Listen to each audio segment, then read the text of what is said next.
नमस्कार, जय हिंद आप सभी लोगों को। आज की क्लास में फिर से आप सभी लोगों का मोस्ट वेलकम है।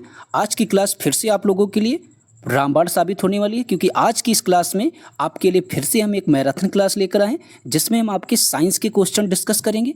सिर्फ आज की इस क्लास से आपके साइंस में जो भी क्वेश्चन आते हैं वो आप जब TRE 4 का एग्जाम देंगे तो आज की क्लास के बाद से ही वहाँ सारे क्वेश्चन लगभग आपको यहीं से देखने को मिलेंगे। तो इसीलिए आप क्लास के लास्ट तक जरूर जुड़े रहिए। अगर आप इस क्लास का फ़ायदा उठाना चाहते हैं तो वीडियो को अंत तक जरूर देखना। तो चलिए आज की क्लास में देखते हैं पहला क्वेश्चन आपका क्या कहता है। उससे पहले अगर आप लोगों को हमारी क्लास पसंद आती है तो ज़रूर आप लोग बिना वीडियो को शेयर किए और बिना लाइक किए बिल्कुल ना जाना। और आप लोगों से एक हमारी छोटी सी डिमांड है कि कोशिश करना इस वीडियो को 200 लाइक तक ज़रूर पहुंचा देना। बस यही एक छोटी सी डिमांड है। तो चलिए शुरू करते हैं बिना किसी देरी के। और जिन लोगों ने अभी तक हमारी जो हमने आपको 3 मैराथन क्लास प्रोवाइड करा दी है, जो भी छात्र इस वीडियो के माध्यम से नए जुड़े हों जरूर आप उन तीनों मैराथनों को टाइम निकाल कर देखिए। वहाँ से आपके TRE 4 के एग्जाम में बहुत सारे क्वेश्चन देखने को मिलेंगे। तो चलिए देखते हैं पहला क्वेश्चन।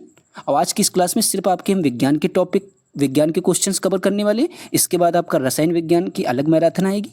तो पहला क्वेश्चन, सबसे पहले आपका टॉपिक स्टार्ट होने वाला है भौतिक राशियाँ एवं मात्रक या मापन। इस टॉपिक से जितने भी क्वेश्चन पूछे गए थे वो सारे डिस्कस करेंगे। तो पहली क्वेश्चन आप लोगों के लिए काफ़ी महत्वपूर्ण है। कहता है कि हवा में नमी मापने के लिए निम्नलिखित में से किस उपकरण का उपयोग किया जाता है। जब बात करेगा आपकी हवा में, वो भी बात करेगा किसको मापने के लिए, नमी को मापने के लिए। तो वहाँ पर हम लोग जो है हाइग्रोमीटर उपकरण का उपयोग करते हैं। चलिए हाइग्रोमीटर से संबंधित महत्वपूर्ण जानकारी जो भी है वो भी हम लोग समझते हैं। कहता है हवा में नमी मापने के लिए हाइग्रोमीटर का उपयोग किया जाता है। हाइग्रोमीटर को हम लोग आर्द्रता माप भी बोलते हैं, ठीक है। फिर कहता है हाइड्रोमीटर तरल के विशिष्ट गुरुत्व को भी मापता है। और अगर आपसे एग्जाम में पूछा जाए कि हाइड्रोमीटर किसको मापता है, तो हाइड्रोमीटर आपके जो तरल के विशिष्ट गुरुत्व होता है उसको मापता है। फिर अगर आपसे एग्जाम में पूछे एरोमीटर, तो एरोमीटर ये जो होता है आपकी हवा में व अन्य गैसों के घनत्व को मापने का उपकरण है। कौन? आपका एरोमीटर, ठीक है। इन तीनों में डिफरेंस जरूर आप लोग याद करना। अब आगे क्वेश्चन देखते हैं 392 नंबर क्या कहता है। कहता है चुंबकीय क्षेत्र आपकी अदिश राशि है, सदिश राशि है या आयाम रहित राशि है। देखिए आपका राशियों से संबंधित एक क्वेश्चन 100% आना तय है, तो आप इसको जरूर याद कर लीजिए। तो याद रखना जो आपकी चुंबकीय क्षेत्र है ये आपका एक सदिश राशि हो जाएगी। सदिश राशियाँ हमारी वे होती हैं, क्या होती हैं उनको समझते हैं। कहता है चुंबकीय क्षेत्र एक सदिश राशि है। वैसी भौतिक राशियाँ जिनमें परिमाण के साथ साथ दिशा होती है, यानी सदिश राशियाँ वे होती हैं जिनमें आपके परिमाण के साथ उनकी दिशा भी होती है। वहीं पर अगर अदिश राशियों पूछे उनमें परिमाण के साथ उनकी दिशा नहीं होती है। ये दोनों में डिफरेंस होता है। तो चलिए देखते हैं। कहता है और जो योग के निश्चित नियमों के अनुसार जोड़ी जाती हैं उन्हें सदिश राशियाँ कहते हैं। जैसे आपके विस्थापन हो सकता है, त्वरण हो सकता है, ठीक है। तो आप ये समझ गए होंगे क्वेश्चन। आगे कहता है कि चुंबकीय क्षेत्र विद्युत धाराओं और चुंबकीय सामग्री का चुंबकीय प्रभाव है। चुंबकीय क्षेत्र की इकाई टेस्ला है। एक टेस्ला 1 वेबर प्रति वर्ग मीटर के बराबर होता है, ठीक है। आगे देखते हैं आपका नया टॉपिक स्टार्ट होने वाला यांत्रिकी। जो भी आपके भौतिक मापन से मात्रक से क्वेश्चन पूछे गए थे वो सारे हमने देख लिए। अब नया चैप्टर आपका स्टार्ट होने वाला यांत्रिकी से संबंधित कितने क्वेश्चन पूछे गए। तो पहला क्वेश्चन आपसे पूछा गया था कि निम्नलिखित में से कौन सबसे कम घर्षण उत्पन्न करता है। तो इन तीनों में से सर्पी घर्षण एक होता है, एक लोटन घर्षण या स्थैतिक घर्षण। तो याद रखना सबसे कम घर्षण इन तीनों में से कौन उत्पन्न करता है, तो वो आपका लोटन घर्षण हो जाएगा। चलिए लोटन घर्षण के बारे में हम लोग समझते हैं सारी चीज़ें। कहता है सर्पी घर्षण वह घर्षण बल है जो दो संपर्क सतहों के बीच सापेक्ष फिसलने गति का क्या करता है, विरोध करता है। जबकि जो आपका लोटन घर्षण होता है उन सतहों के बीच कार्य भी करता है जिनके बीच बेलनाकार गति होती है। जबकि नेक्स्ट लाइन क्या कहती जबकि दो स्थैतिक सतहों के बीच कार्य करने वाले घर्षण बल को स्थैतिक घर्षण बल कहा जाता है। इनके मध्य संबंध आपका निम्न प्रकार है। सबसे पहले जो आपका स्थैतिक घर्षण हो जाएगा ये आपके सर्पी घर्षण से अधिक होता है, और सर्पी घर्षण जो होता है ये आपके लोटन घर्षण से अधिक होता है। तो यहाँ पर सबसे कम घर्षण पूछा गया था कौन उत्पन्न करता है, तो इस तरीके से इसका जवाब आपका लोटन घर्षण हो जाएगा। तो आप इसका एक्सप्लेन भी अच्छे से समझ गए होंगे, ठीक है। चलिए देखते हैं 394 नंबर क्वेश्चन क्या कहता है। कहता है निम्नलिखित में से कौन सा न्यूटन की गति के तीसरे नियम का उपयोग करता है। ऑप्शन पहला आपका तीरंदाजी है, फिर आपका अंतरिक्ष रॉकेट है, फिर आपका वेंचुरी मीटर है। तो याद रखना जो आपके न्यूटन के तीसरे नियम का उपयोग होता है वो आपकी तीरंदाजी में भी होता है और अंतरिक्ष रॉकेट में भी इसका उपयोग होता है। तो इसीलिए इसका जवाब आपका उपयुक्त में से एक से अधिक सही हो जाएगा। चलिए इसका एक्सप्लेन हम लोग समझ लेते हैं। और ये जो आपका वेंचुरी मीटर होता है, जो लोग जानते नहीं वो लोग समझ लीजिए। वेंचुरी मीटर जो है आपका एक ऐसा उपकरण होता है जो किसी पाइप में बहने वाले तरल पदार्थ की आवेश प्रवाह को मापने के काम आता है। ठीक है, ये आपका क्या हो जाएगा, वेंचुरी मीटर हो जाएगा। चलिए इसका हम लोग एक्सप्लेन देखते हैं क्या कहता है। कहता है न्यूटन की गति के तृतीय नियम के अनुसार प्रत्येक क्रिया के बराबर है परंतु विपरीत दिशा में आपकी प्रतिक्रिया होती है। जैसा कि आप लोगों ने न्यूटन का तीसरा नियम पढ़ा होगा। जैसे रॉकेट को अंतरिक्ष में भेजना, बंदूक की जो गोली चलाता है उसका पीछे की ओर हटना या उसको धक्का लगना। जब आप नाव पर बैठेंगे, जब आप नाव से नीचे उतरेंगे तो जो है नाव आपके पीछे की ओर हट जाती है। और जब आप तीर को पीछे की ओर बल लगाकर खींचना चाहेंगे तो उसमें भी आपकी प्रतिक्रिया होती है। और तीर का स्प्रिंग बल से आगे की ओर बढ़ना इत्यादि, ये सब आपके न्यूटन के तीसरे नियम पर आधारित हो जाएंगे। अब आगे देखते हैं जो आपका टॉपिक स्टार्ट होने वाला है, साउंड वेव एवं स्पीड। ठीक है, इसके जितने भी क्वेश्चन आपके एग्जाम में पूछे गए थे वो सारे हम लोग डिस्कस करने वाले। तो प्लीज़ आप लोग इस सेशन में बने रहिए अंत तक। बहुत सारे आपको महत्वपूर्ण क्वेश्चन मिलेंगे इस क्लास के अंत तक और ढेर सारे ऐसे क्वेश्चन होंगे जो आपको TRE 4 के एग्जाम में एज इट इज ऐसे ही देखने को मिलेंगे। तो देखते हैं 395 नंबर क्वेश्चन।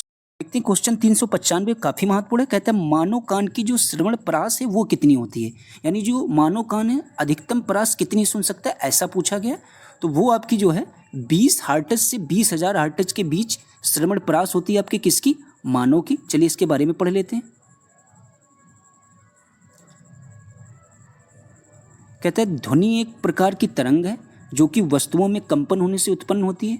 जिन ध्वनि तरंगों की आवृत्ति 20 हर्ट्ज से कम होती है उनको अवश्रव्य तरंग कहा जाता है। ये काफ़ी महत्वपूर्ण पॉइंट है। जिन तरंगों की आपकी 20 हर्ट्ज से आवृत्ति कम होती है उनको हम लोग अवश्रव्य तरंगे कहते हैं। ठीक है, और मानव कान जो है इनको नहीं सुन सकता, ये भी याद रखना। जो आपकी 20 हर्ट्ज से कम होती हैं तरंगे उनको जो है मानव कान नहीं सुन सकता है। जो आपकी 20 हर्ट्ज से ऊपर और 20,000 हर्ट्ज तक की होती है उनको मानव आपका आसानी से सुन सकता है, यानी मनुष्य जो है उनको आसानी से उनके बीच की जो आवृत्ति होती है उनको आसानी से सुन सकता है। आगे लाइन देखते क्या कहती है। कहती है जिन ध्वनि तरंगों की आवृत्ति 20 हर्ट्ज से 20,000 हर्ट्ज 20 से 20,000 हर्ट्ज के बीच होती है उनको हम लोग श्रव्य तरंगे कहते हैं। ये भी याद रखना, जिनकी आवृत्ति आपकी 20 से 20,000 हर्ट्ज के बीच होती है उनको हम लोग कौन सी तरंगे बोलते हैं, श्रव्य ध्वनि तरंगे कहा जाता है। कहता है मानव के कान इन ध्वनियों को सुन सकते हैं, अर्थात मानव कान की जो श्रवण परास होती है वो आपकी 20 से 20,000 हर्ट्ज की आवृत्ति वाली ध्वनि तक होती है। 20,000 हर्ट्ज से ऊपर आवृत्ति वाली ध्वनियाँ पराश्रव्य ध्वनि कहलाती है। देखिए तीनों चीज़ें आप समझ गए होंगे। 20 हर्ट्ज से कम को क्या कहते हैं, 20,000 हर्ट्ज से अधिक को क्या कहते हैं, तो उनको हम लोग पराश्रव्य ध्वनि कहलाती है। मानव के कान इनको सुनने के लिए संवेदनशील आपके नहीं होते हैं, यानी जो आपकी पराश्रव्य ध्वनि होती है उसको आपके मानव के कान जो है सुन नहीं सकते हैं या इसके सुनने के लिए वो आपके संवेदनशील नहीं होते हैं।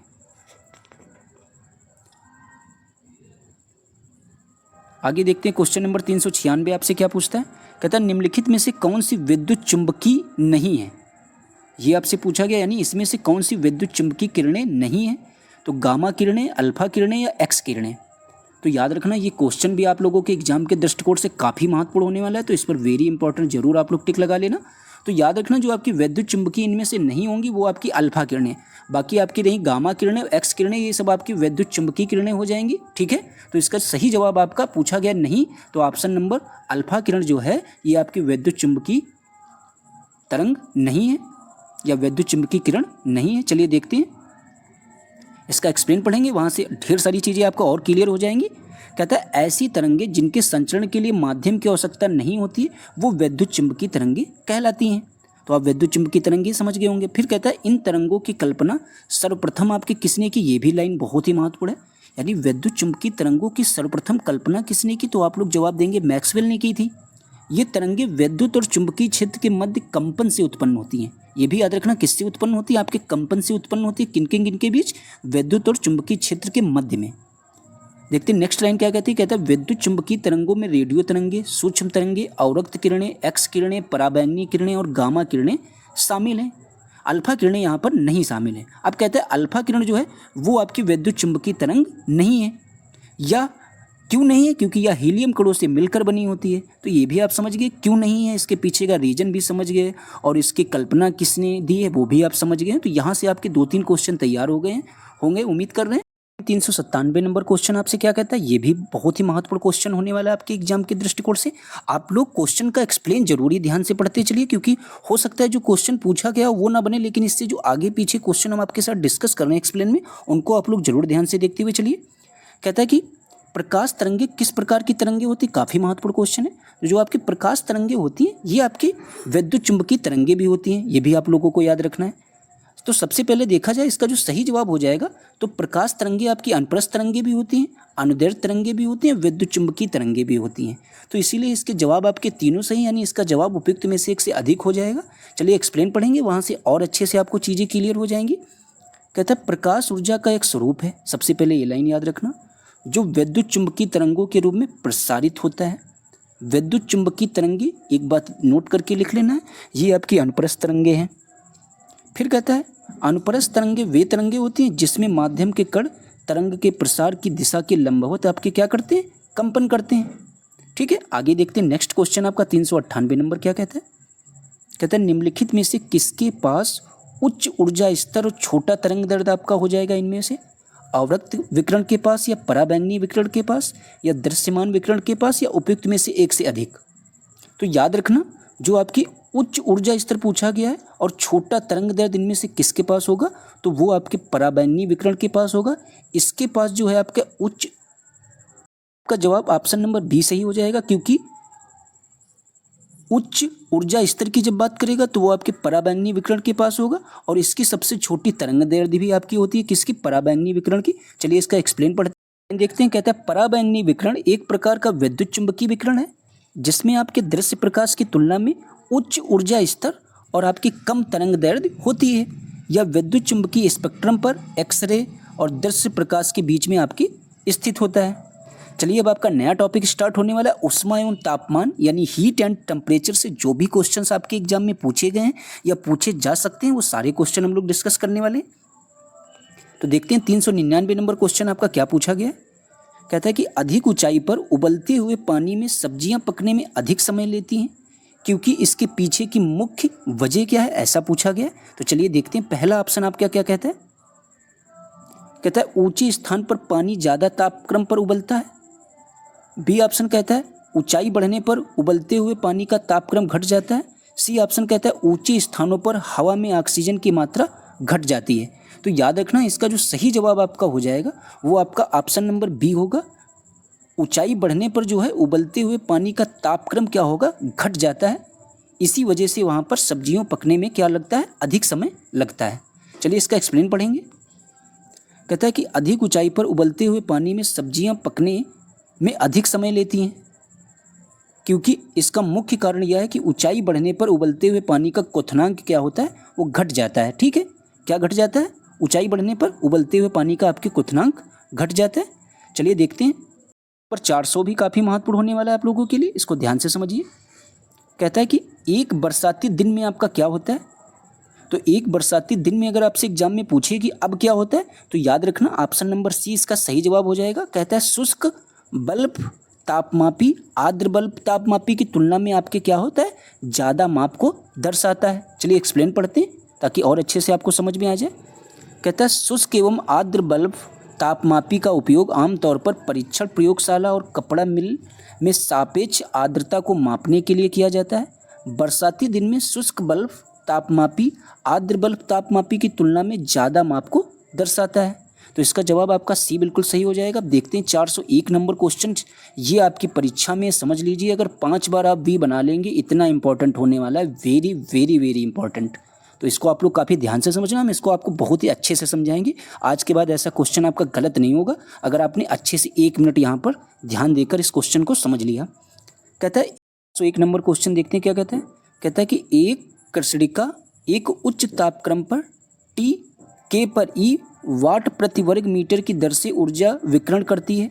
जब T/3 के तापक्रम कर दिया जाए तो विकृत ऊर्जा क्या होगी। तो याद रखना, जब कभी भी आपसे बोले T/3 यहाँ पर बोला गया इस क्वेश्चन में, आपकी हो सकता है आपके एग्जाम में T/4 के बोल दे, तो आपको यही नियम बेसिक सा लगाना है जो हम आपको बताने जा रहे हैं। आपको कुछ नहीं करना है, जो भी यहाँ पर संख्या दे रखी हो उसके ऊपर आपको पावर 4 लगा देनी है। जब आप पावर 4 लगाएंगे तो 3 को जब आप 4 बार लिखेंगे, 3 गुणे 3 गुणे 3, 4 बार जब आप लिखेंगे, 3 तिरके 9, 9 3 27, 27 3 81, यानी इसका जो सही जवाब हो जाएगा वो E/ कितना आ जाएगा आपका 81। ठीक है, क्या आ जाएगा E/81। तो देखते हैं कौन सा जवाब इसका सही हो जाएगा। ऑप्शन नंबर आपका सी बिल्कुल सही हो जाएगा। आपके एग्जाम में हो सकता है TRE 4 में कि यहाँ पर आपसे दे दिया जाए T/4 के का मान, तब भी आप लोग आसानी से E लिखेंगे, और जब आप 4 की पावर 4 लिखेंगे तो 4 को आप लोग 4 बार लिख देंगे। ठीक है, बस इतना सा काम करना है। 4 चक्कू 16, 4 चक्कू 16, और जब आप 16 16 की मल्टीप्लाई करेंगे तो आपका 256 आ जाएगा। तो इस क्वेश्चन का सही जवाब E/256 हो जाएगा। ठीक है, तो आप दोनों बातें अच्छे से समझ गए होंगे। अब ऐसे आप अपना 5K वाला कर लेना। T/5K वाले का जवाब आप लोग हमको कमेंट बॉक्स में दे देना। चलिए देखते हैं, यहाँ पर इसका एक्सप्लेन भी पढ़ लेते हैं। कहता है एक कृष्णिका एक उच्च तापक्रम Tk पर E वाट प्रति वर्ग मीटर की दर से ऊर्जा विकिरण करती है। स्टीफन के नियम के अनुसार E इनवर्सली, तो आपका स्टीफन का नियम क्या हो जाएगा, चलिए देखते हैं। कहता है स्टीफन के नियम के अनुसार E समानुपाती T⁴ हो जाएगा। यदि शरीर का तापमान T/3 तक कम कर दिया जाए तो विकिरण की ऊर्जा आपके E/81 हो जाएगी। तो बस आपको इतना याद रखना है, जो भी संख्या दे रखी होगी उसकी आपको पावर घात 4 लगा देना है, फिर मल्टीप्लाई कर देना, आपका आंसर आ जाएगा। कहता है कि एक हिमानी का आधार पिघलता है पर उसका शीर्ष नहीं, क्योंकि इसके पीछे की वजह क्या है। तो चलिए देखते हैं क्योंकि क्यों ऐसा होता है। तो पहला ऑप्शन आपका कहता है हिमानी का आधार गर्म वातावरण में रहता है। ऐसा तो बिल्कुल नहीं होगा। कहता है ग्लेशियर के आधार पर बर्फ में अशुद्धियाँ मौजूद होती है। ऐसा भी नहीं है। ऑप्शन नंबर सी आपसे कहता है आधार पर दाब अधिक होने से गलनांक में क्या हो जाती है, कमी आ जाती है, तभी आपके एक हिमानी का जो आधार है वो जब पिघलता है तो उसका शीर्ष नहीं पिघलता है। तो इसीलिए इसका जवाब आपका ऑप्शन नंबर सी बिल्कुल सही हो जाएगा। चलिए एक्सप्लेन पढ़ लेते हैं। आपसे कहता है कि एक हिमानी का आधार पिघलता है पर उसका शीर्ष नहीं, क्योंकि आधार पर दाब अधिक होने से गलनांक में कमी होती है। हिमानी क्षय की उत्पत्ति ऐसे स्थानों पर होती है, हिमानी क्षय की उत्पत्ति आपके ऐसे स्थानों पर होती है जहां हिमपात की मात्रा हिम के क्षम से अधिक होती है और प्रतिवर्ष कुछ मात्रा में हिम अधिशेष के रूप में बच जाते हैं। वर्ष दर वर्ष हिम के एकत्रण से निचली परतों के दबाव बढ़ता है और वे सघन हिम के रूप में परिवर्तित हो जाते हैं। यही सघन जो होते हैं वे हिमानी अपने भार या दबाव के कारण ढालों पर प्रभावित होता है, जिसे हम लोग हिमनद कहते हैं। देखते हैं 403 नंबर क्वेश्चन, काफ़ी महत्वपूर्ण होने वाला है। कहता है फ़ारेनहाइट पैमाने पर परम शून्य का मान कितना होता है। किस पैमाने पर, आपके फ़ारेनहाइट पैमाने पर पूछा गया परम शून्य का मान कितना होता है। 0 डिग्री फ़ारेनहाइट या -22 डिग्री फ़ारेनहाइट या -459.4 डिग्री फ़ारेनहाइट। जो इसका जवाब हो जाएगा वो ऑप्शन नंबर सी आपका सही हो जाएगा। चलिए एक्सप्लेन देखते हैं। कहता है कि फ़ारेनहाइट पैमाने पर परम शून्य का मान -459.4 डिग्री फ़ारेनहाइट होता है। फ़ारेनहाइट मापक्रम एक ताप मापक्रम है जो 32 डिग्री फ़ारेनहाइट पर जल के हिमांक पर और 212 डिग्री फ़ारेनहाइट पर जल के क्वथनांक पर आधारित होता है। इन दोनों तापमान के बीच के क्षेत्र को 180 के बराबर भागों में बांटा गया, अर्थात एक भाग 1 डिग्री फ़ारेनहाइट के बराबर है। अब देखते हैं जो आपका लाइट चैप्टर स्टार्ट होने वाला है, इससे संबंधित जो भी आपके एग्जाम में पेपर में क्वेश्चंस बने थे या जो बन सकते हैं वो सारे क्वेश्चन हम लोग डिस्कस करने वाले। पहले क्वेश्चन आपका महत्वपूर्ण होने वाला है।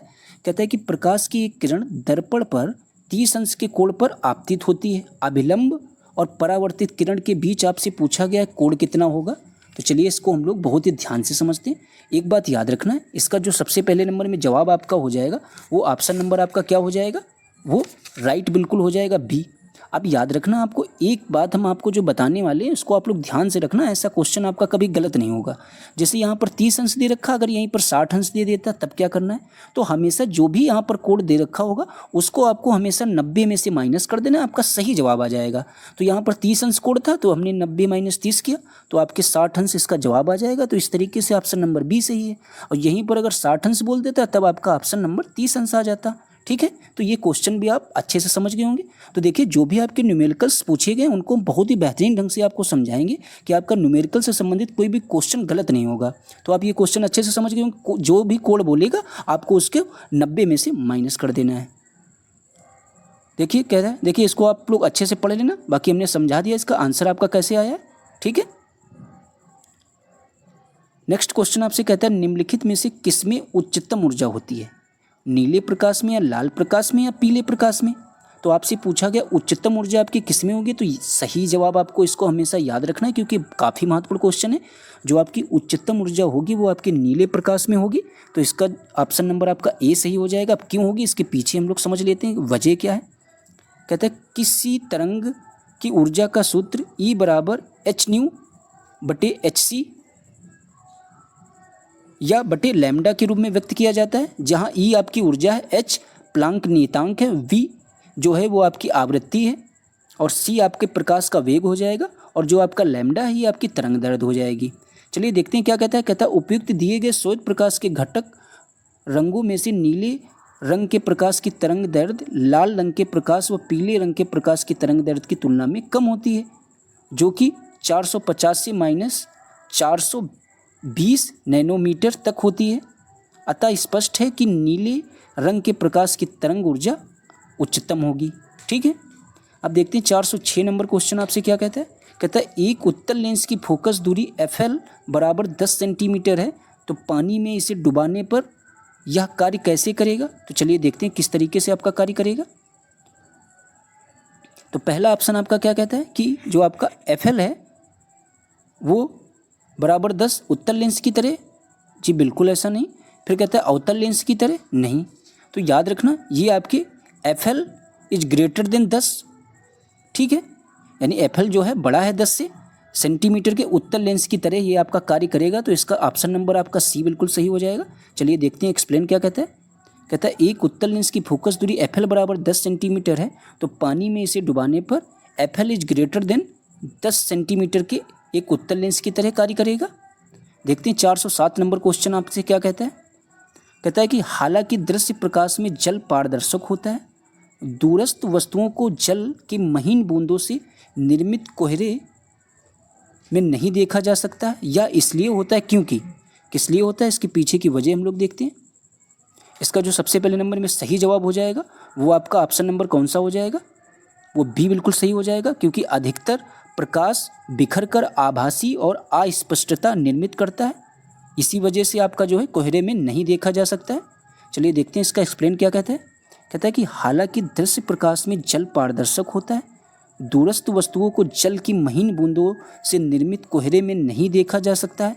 ऐसा इसलिए होता है क्योंकि अधिकतर प्रकाश बिखर कर आभासी और अस्पष्टता निर्मित करता है। ठीक है, 408 नंबर क्वेश्चन आपसे क्या कहता है। कहता है एक वर्णीय प्रकाश एक माध्यम से दूसरे माध्यम में प्रवेश करता है, निम्नलिखित में से कौन सा गुण नहीं बदलता है। तो जब आपका प्रकाश एक माध्यम से दूसरे माध्यम में प्रवेश करता है तो उस टाइम जो है सिर्फ आपकी फ्रिक्वेंसी यानी आवृत्ति नहीं बदलती है। तो इसका जवाब आपका ऑप्शन नंबर ए सही हो जाएगा। चलिए एक्सप्लेन देखते हैं। कहता है एक वर्णीय प्रकाश एक माध्यम से दूसरे माध्यम में प्रवेश करता है तो प्रकाश की चाल, तरंग दैर्ध्य तथा तीव्रता बदल जाती है, परंतु प्रकाश की आवृत्ति नहीं बदलती। बाकी अन्य चीज़ें जो भी हैं वो बदल जाती हैं, लेकिन आपकी आवृत्ति नहीं बदलती। ये क्वेश्चन भी आप लोग वेरी वेरी इंपॉर्टेंट इस पर लगा लेना निशान, क्योंकि काफ़ी महत्वपूर्ण क्वेश्चन है। कहता है कि दो कैंडला का एक समदिक स्रोत जितना प्रकाश फ्लैश पैदा करता है वह है, क्या हो जाएगा। तो याद रखना इसका जो सही जवाब हो जाएगा, सही जवाब जानने से पहले आपको इसको अच्छे से समझना चाहिए। इसका जो सूत्र आप लोगों को लगाना है वो आपका होता है फाई बराबर 4 पाई गुणे आपका हो जाएगा आई। ये इसका सूत्र आप लोग याद रखें तो कभी भी इस तरीके के क्वेश्चंस आपसे एग्जाम में गलत नहीं होंगे। क्या याद रखना है, फाई बराबर 4 पाई गुणे आई।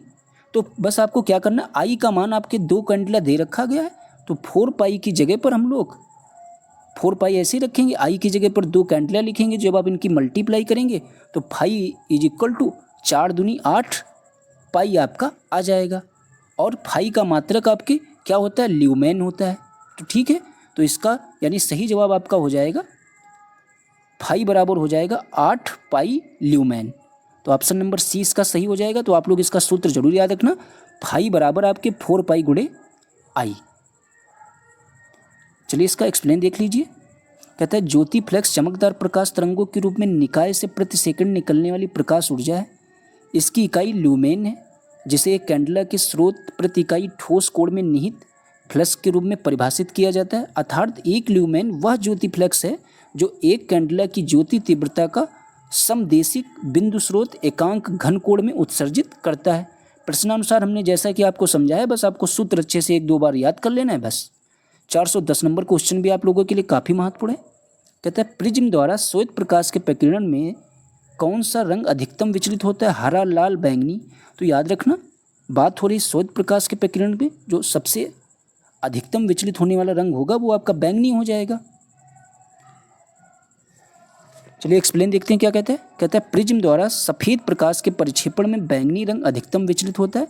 प्रिज्म एक प्रकार का ऑप्टिकल त्रिभुजाकार पारदर्शी आकृति है जो सपाट पालिश सतहों के साथ पारदर्शी होता है। जब सफ़ेद प्रकाश प्रिज्म से गुजरता है तो वह अपने मूल 7 रंगों में, कौन कौन से रंग, आप इसको विबगोयर शब्द से याद कर लेना, में विभाजित होता है और त्रिभुज के आधार की।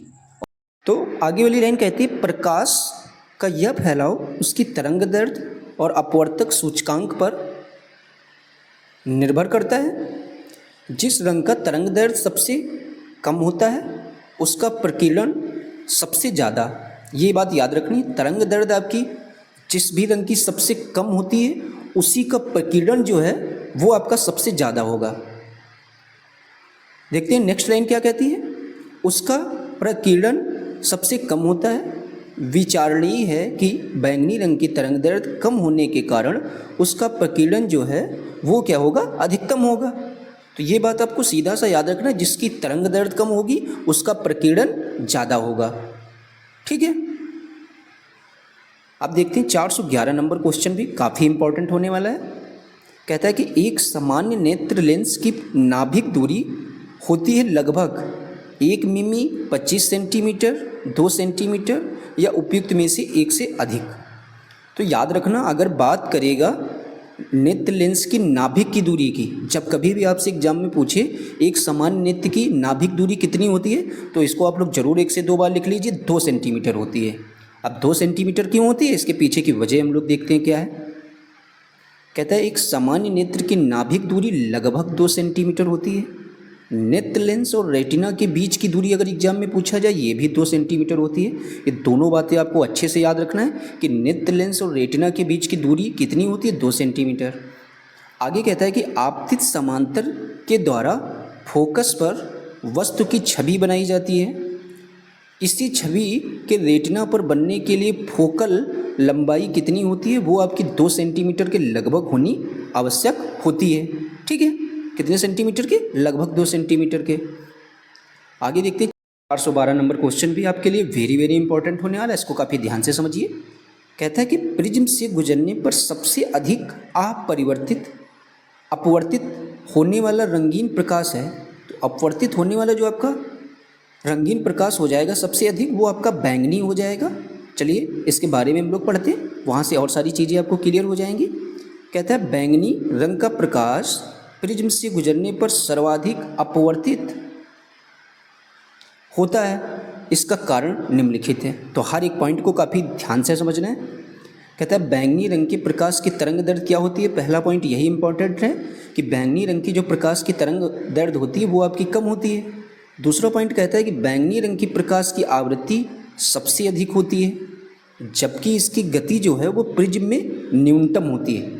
ये भी याद रखना, आवृत्ति सबसे अधिक होगी, तरंग दैर्ध्य इसकी क्या होगी, वो कम होती है, आवृत्ति सबसे अधिक होगी और इसकी गति जो है प्रिज्म में क्या होती है, वो भी आपकी न्यूनतम होती है, अधिकतम नहीं होती है। नेक्स्ट लाइन कहता है बैंगनी प्रकाश की गति न्यूनतम होने से प्रिज्म के कोणीय किनारे प्रकाश को प्रिज्म से बाहर निकलने पर भी अधिक मोड़ने का कारण बनते हैं। लास्ट लाइन देखते हैं क्या कहता है, एक माध्यम से दूसरे माध्यम में प्रकाश प्रवेश करने पर इसके संचरण की दिशा हो, मार्ग हो, ये सब विचलन उत्पन्न होना प्रकाश अपवर्तन कहलाता है। अब आपका नया टॉपिक स्टार्ट होने वाला है, वो टॉपिक का नाम है आपके वैद्युत इलेक्ट्रॉनिक्स। इस टॉपिक से जितने भी क्वेश्चन आपके एग्जाम में पूछे गए हैं या जो क्वेश्चन पूछे जा सकते हैं वो सारे हम लोग डिस्कस करने वाले हैं। तो चलिए देखते हैं 413 नंबर क्वेश्चन क्या कहता है। कहता है रासायनिक गुणों को अपरिवर्तित रखते हुए एक परमाणु के नाभिक में जोड़े जाने वाले कण आपका कौन सा होगा, न्यूट्रॉन होगा या इलेक्ट्रॉन होगा या प्रोटॉन होगा या एक से अधिक। तो याद रखना बात कर रहा है रासायनिक गुणों को अपरिवर्तित रखते हुए एक परमाणु के नाभिक में जोड़े जाने वाले जो कण होंगे वो आपके कौन से हो जाएंगे, तो वो आपके न्यूट्रॉन हो जाएंगे। जरूर आप इसको 1 से 2 बार पढ़ लेना। परमाणु नाभिक में जोड़े जाने वाले कण कौन सा हो जाएगा आपका, वो आपका न्यूट्रॉन हो जाएगा। चलिए यहाँ से पढ़ेंगे तो और अच्छे से क्वेश्चन आपको 100% तैयार हो जाएगा। कहता है रासायनिक गुणों को अपरिवर्तित रखते हुए एक परमाणु के नाभिक में जोड़े जाने वाले कण आपके न्यूट्रॉन है। न्यूट्रॉन एक वैद्युत उदासीन कण है, ये भी एग्जाम में पूछा जाए। न्यूट्रॉन एक कैसा कण है, तो वो आपका वैद्युत उदासीन कण हो जाएगा। यह पूरी तरह से मुख्य कण नहीं है बल्कि यह अस्थायी सूक्ष्म कणों से मिलकर बना होता है। किससे मिलकर बना होता है, जो आपके अस्थायी सूक्ष्म कण होते हैं ये आपका उनसे मिलकर बना होता है। कौन, न्यूट्रॉन। 414 नंबर क्वेश्चन भी आप लोगों के लिए काफ़ी महत्वपूर्ण होने वाला है। कहता है डायोड का प्रयोग में लाया जाता है। जो आपका डायोड होता है इसको प्रयोग में किस जगह लाया जाता है, ऐसा क्वेश्चन आपसे पूछ रहा है। तो चलिए देखते हैं। पहला आपका ऑप्शन है प्रवर्धक के रूप में, दिष्टकारी के रूप में या दौलित्र के रूप में। तो याद रखना जो आपका डायोड है वो हमेशा एक दिष्टकारी के रूप में काम में लाया जाता है। चलिए देखते हैं एक्सप्लेन इसका क्या कहता है। ऑप्शन नंबर बी सही हो जाएगा। कहता है डायोड को दिष्टकारी के रूप में प्रयोग में लाया जाता है। डायोड का निर्माण अर्धचालकों से किया जाता है।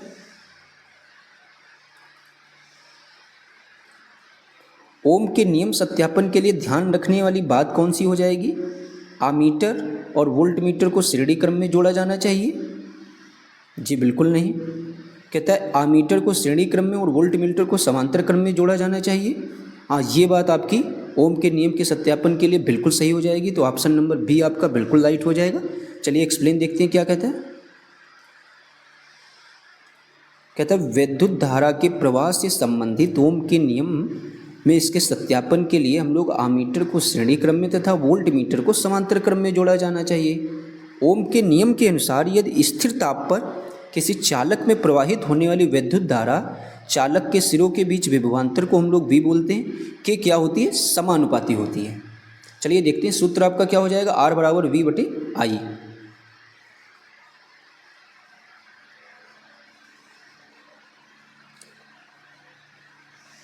देखते हैं 416 नंबर क्वेश्चन आपसे क्या पूछता है। ये भी काफ़ी महत्वपूर्ण क्वेश्चन है, ये आपके अभी टीआरई 3rd के एग्जाम में पूछा गया था। कहता है देखते हैं क्वेश्चन नंबर 416 आपसे क्या पूछता है। कहता है विद्युत विभव को मापने के लिए किस उपकरण को उपयोग में लाया जाता है। तो जो आपका विद्युत विभव होगा इसको हम लोग वोल्टमीटर से भी माप सकते हैं और आपके गैल्वेनोमीटर से भी माप सकते हैं। पोटेंशियोमीटर से नहीं माप सकते हैं। तो ए, बी और सी दोनों आपके सही हो जाएंगे, इसीलिए उपयुक्त में से एक से अधिक इसका जवाब सही हो जाएगा। चलिए देखते हैं। कहता है कि विद्युत विभव को वोल्टमीटर और गैल्वेनोमीटर के द्वारा मापा जाता है। किसी धनात्मक आवेश के अनंत से विद्युत क्षेत्र के किसी बिंदु तक लाने में किए गए कार्य को डब्लू, आवेश को हम लोग क्यों बोलते हैं, के अनुपात को उस बिंदु का हम लोग क्या कहेंगे, विद्युत विभव कहा जाता है। यह एक अदिश राशि है, ये भी पॉइंट नोट कर लेना। विद्युत विभव कैसी राशि है आपकी, अदिश राशि है, जिसका एसआई मात्रक क्या हो जाएगा आपका, वोल्ट हो जाएगा। चलिए नया टॉपिक आपका स्टार्ट होने वाला है चुंबकत्व।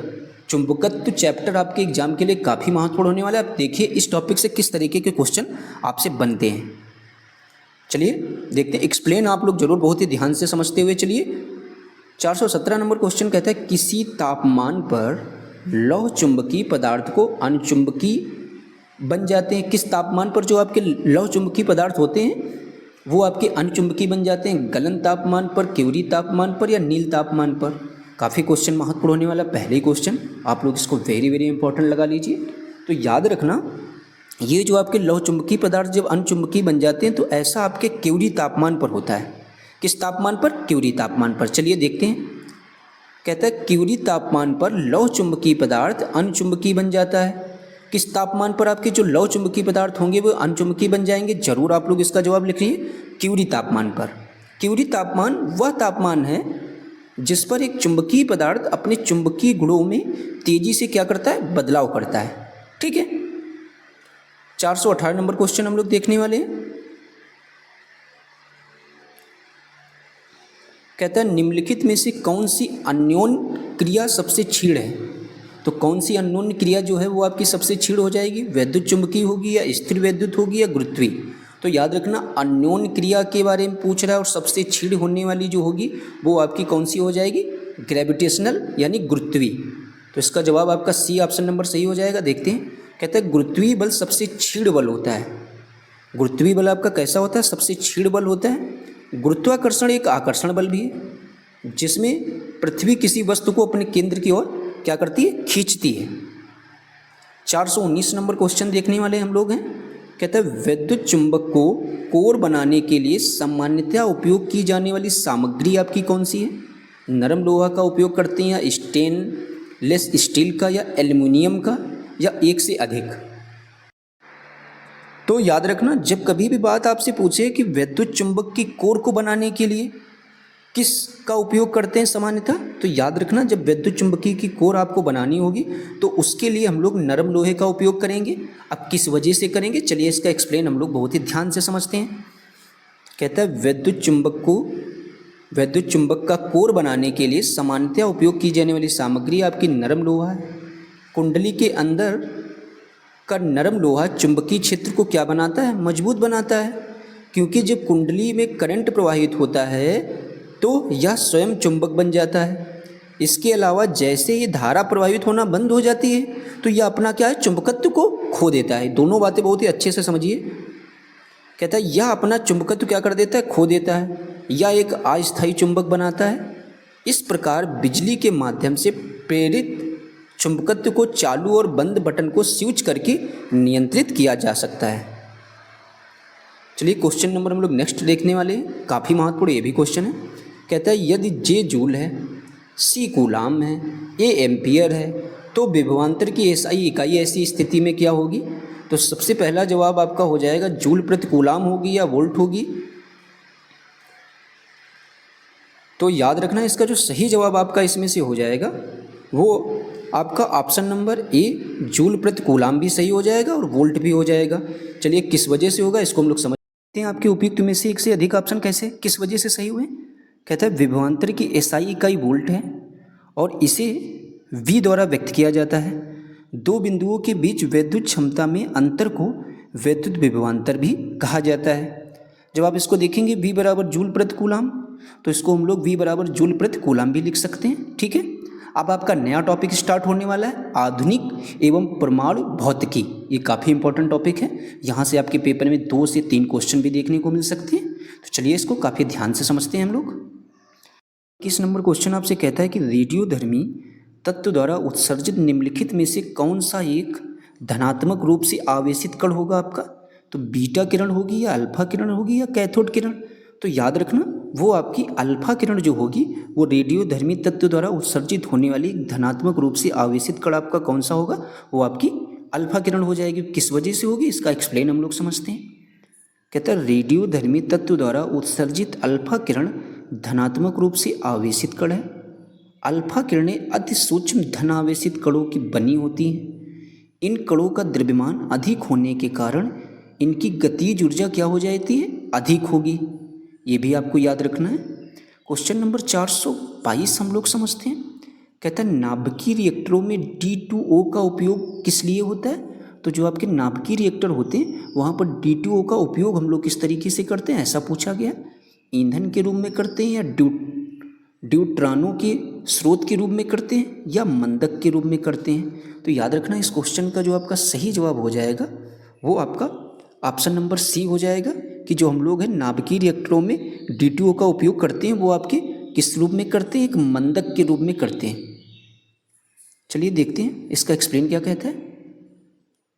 कहता है नाभिकीय रिएक्टरों में D2O का उपयोग मंदक के रूप में होता है, जहाँ पर न्यूट्रॉन को धीमा करने के लिए न्यूट्रॉन मॉडरेटर के रूप में कार्य करता है, ताकि यूरेनियम 238 की तुलना में विखंडनीय यूरेनियम 235 के साथ प्रतिक्रिया करने की अधिक संभावना हो, जो विखंडन के बिना न्यूट्रॉन को क्या कर लेता है, पकड़ लेता है।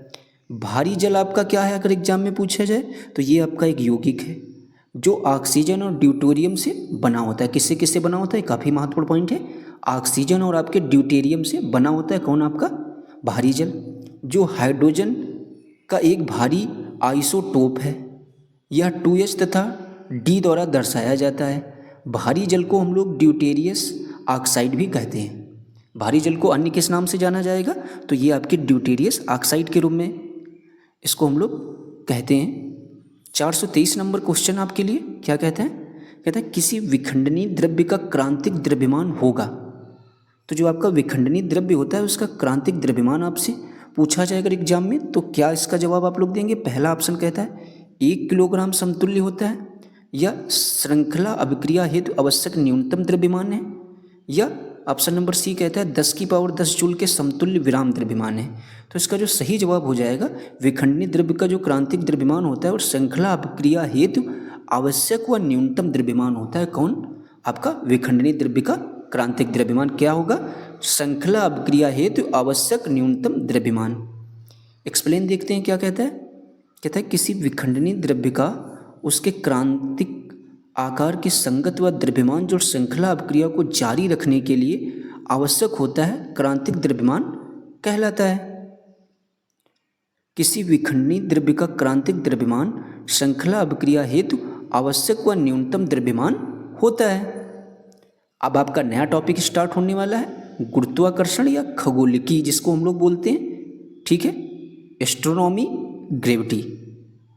चलिए इसका पहला क्वेश्चन, ये टॉपिक काफ़ी महत्वपूर्ण है, इसको आप लोग बहुत ही ध्यान से समझिए। एक्सप्लेन आपको विधिवत पढ़ते हुए चलना है। कहता है कि स्वतंत्र रूप से पृथ्वी की ओर गिरते हुए पिंड की कुल ऊर्जा घटती है, बढ़ती है या स्थिर रहती है। तो याद रखना, जब आपसे पूछे कि स्वतंत्र रूप से पृथ्वी की ओर गिरते हुए किसी पिंड की कुल ऊर्जा पूछे तो वो आपकी हमेशा क्या रहेगी, स्थिर रहती है। अब स्थिर रहने के पीछे की वजह भी हम लोग समझ लेंगे। भाई स्थिर ऐसे थोड़ी ना रहेगी, कोई ना कोई तो वजह होगी, उस वजह को हम लोग ध्यान से पढ़ते हुए चलते हैं। कहता है ऊर्जा संरक्षण के नियम अनुसार ऊर्जा को ना तो उत्पन्न किया जा सकता है और ना ही नष्ट किया जा सकता है। अतः जब कोई वस्तु स्वतंत्र रूप से पृथ्वी पर गिरती है तो उसकी कुल ऊर्जा आपकी स्थिर रहती है, क्योंकि जब कोई पिंड विरामावस्था में उच्चतम बिंदु पर होता है तो उसकी स्थितिज ऊर्जा अधिक होती है और गतिज ऊर्जा आपकी शून्य होती है। लेकिन जब यह जमीन से टकराने वाली होती है तो इसकी गतिज ऊर्जा क्या होगी, अधिकतम होती है, और स्थितिज ऊर्जा क्या होगी, वो आपकी शून्य होती है। इस प्रक्रिया के द्वारा जो आपकी कुल ऊर्जा है वो आपकी संरक्षित रहती है, ठीक है। क्वेश्चन नंबर 425 हम लोग देखने वाले हैं, काफ़ी महत्वपूर्ण है। कहता है भू स्थिर उपग्रह घूमता है ध्रुवों के ऊपर किसी भी ऊंचाई पर, स्थिर ऊंचाई पर या उस ऊंचाई पर जो द्रव्यमान पर निर्भर हो। तो याद रखना, भू स्थिर उपग्रह जो होता है ये आपका कहाँ घूमता है, तो चलिए समझते हैं।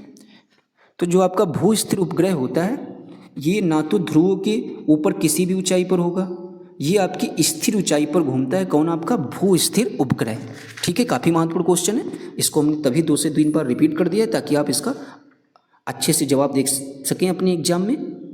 तो याद रखना, भू स्थिर उपग्रह घूमता है स्थिर ऊंचाई पर। अब क्यों घूमता है भाई स्थिर ऊंचाई पर, इसके पीछे की वजह भी हम लोग, ये स्थिर ऊंचाई पर आखिर घूमता क्यों है, इसके पीछे का हम लोग रीजन भी समझते हैं।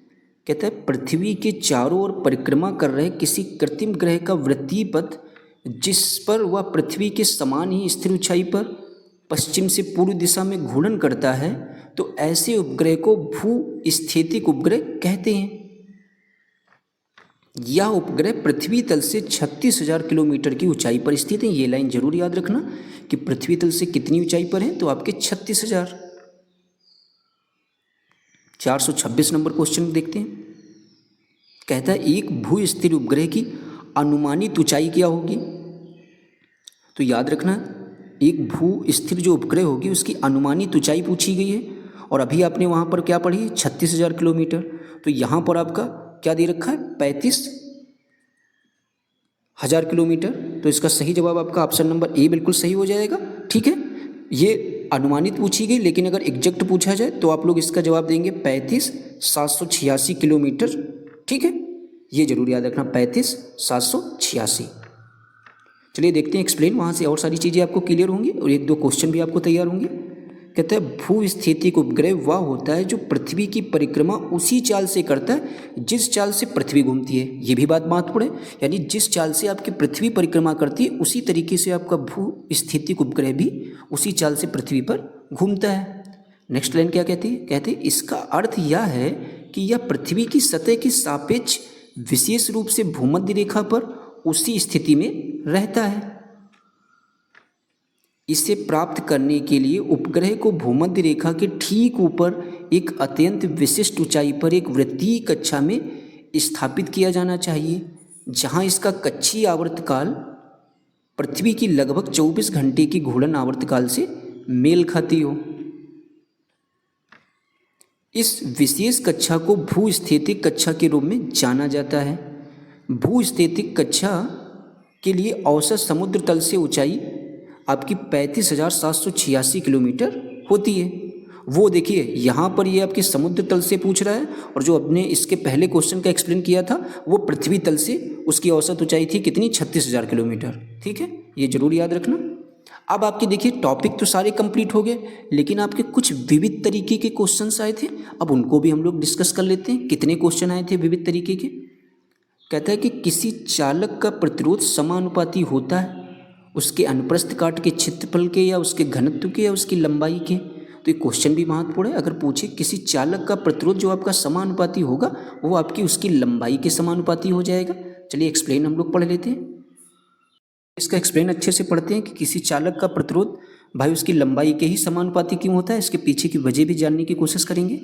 कहता है किसी चालक पदार्थ का प्रतिरोध उस चालक पदार्थ से होकर धारा के प्रवाह में उत्पन्न होने वाली बाधा की माप होता है। किसी चालक पदार्थ का प्रतिरोध निम्न प्रकार से प्रदर्शित किया जाता है, R बराबर डेल्टा L बटे ए ओम।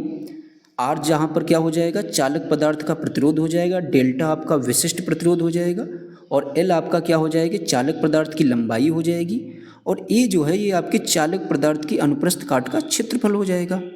अब आगे कहता है कि सूत्र से स्पष्ट है कि चालक का प्रतिरोध उसकी लंबाई के समानुपाती तथा अनुप्रस्थ काट के क्षेत्रफल के व्युत्क्रमानुपाती होता है, जबकि प्रतिरोध चालक के घनत्व पर निर्भर ही नहीं करता है। ये लाइन काफ़ी महत्वपूर्ण है कि जो आपका प्रतिरोध होता है वो किस पर निर्भर नहीं करता है, वो तो चालक के घनत्व पर निर्भर नहीं करता है आपका प्रतिरोध। क्वेश्चन नंबर नेक्स्ट देखते हैं, 428 नंबर क्या कहता है? कहता है विंडो या घरेलू क्लीनर या परफ्यूम स्प्रेयर के रूप में इस्तेमाल की जाने वाली स्प्रे बोतलें निम्नलिखित में से किस पर काम करती हैं? कोशिका क्रिया पर या बर्नौली के सिद्धांत पर या पास्कल के नियम पर?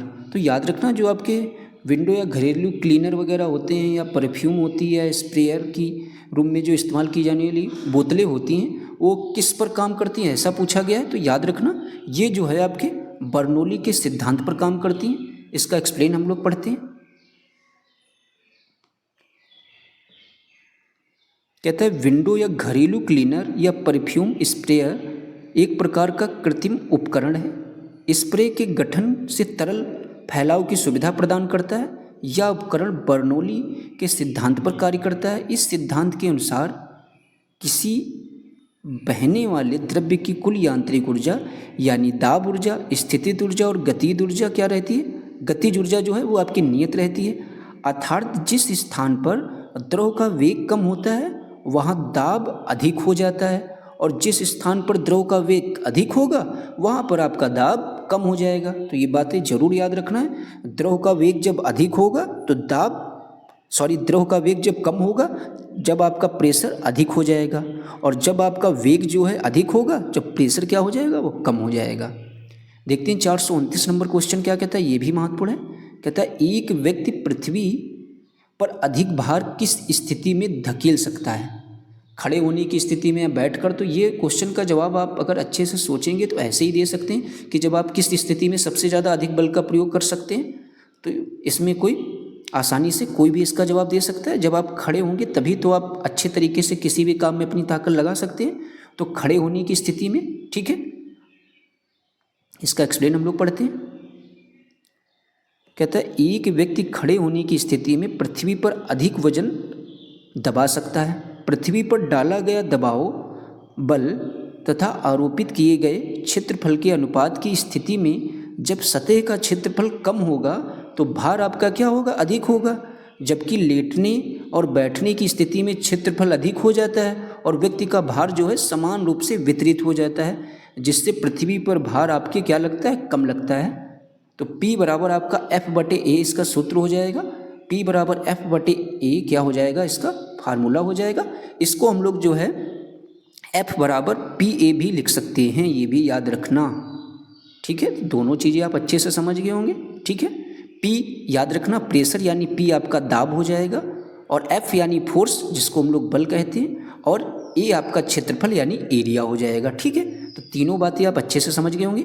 और आज की हमारी मैराथन क्लास का यही लास्ट क्वेश्चन था साइंस की क्लास का। आज इसी के साथ आपकी साइंस क्लास की जो है विज्ञान की मैराथन क्लास कंप्लीट हो गई है, ठीक है। और उम्मीद करते हैं आज की क्लास आप लोगों को पसंद आई होगी। और अगर आप लोगों को हमारा ये सेशन अगर पसंद आया हो तो ज़रूर आप लोगों को जो हमने टारगेट दिया है, ज़रूर आप लोग इस वीडियो को 200 लाइक तक ज़रूर पहुंचा देना। यही आप लोगों से हाथ जोड़कर एक छोटी सी रिक्वेस्ट है, यही एक डिमांड है। फिर आपको इसी तरीके से हम रसायन विज्ञान की और जीव विज्ञान की भी मैराथन प्रोवाइड करा देंगे बहुत जल्दी, ठीक है। और आप लोगों को एक बात बताना चाहेंगे कि आपकी घटना चक्र बुक का बहुत जल्दी आपको हम सॉल्यूशन प्रोवाइड कराने वाले हैं, ठीक है। तो आप लोग ज़रूर इस वीडियो को ज़्यादा से ज़्यादा लोगों में, प्लीज़ जो भी लोग देखें इस वीडियो को ज़रूर 1 से 2 लोगों में शेयर करके ज़रूर जाना, क्योंकि ये 1 घंटे की आपको वीडियो जो मिलती है इसके पीछे हमारे 2-3 घंटे की मेहनत होती है। तो आप लोग इतना कर देंगे तो हमारी मेहनत सफल हो जाएगी, ठीक है। तो चलिए मिलते हैं किसी नेक्स्ट वीडियो में। जब तक के लिए आप सभी लोगों से राधे राधे। तो आप लोग ज़रूर अगर नए जुड़े हुए चैनल पर सब्सक्राइब करके ज़रूर जाना। मिलते हैं किसी नेक्स्ट वीडियो में। जब तक के लिए आप सभी लोगों से राधे राधे। पढ़ते रहिए अच्छे से, और किसी भी तरीके की न्यूज़ में ना पड़िए कि अभी वैकेंसी नहीं आने वाली। TRE4 आपका 100% आएगा, चाहे जब भी आए। तो आप लोग अपनी तैयारी, जिस भी समय आपका एग्जाम हो उस समय आपकी तैयारी 100% होनी चाहिए। इस तरीके से आप हर दिन मेहनत करते रहिए, ठीक है।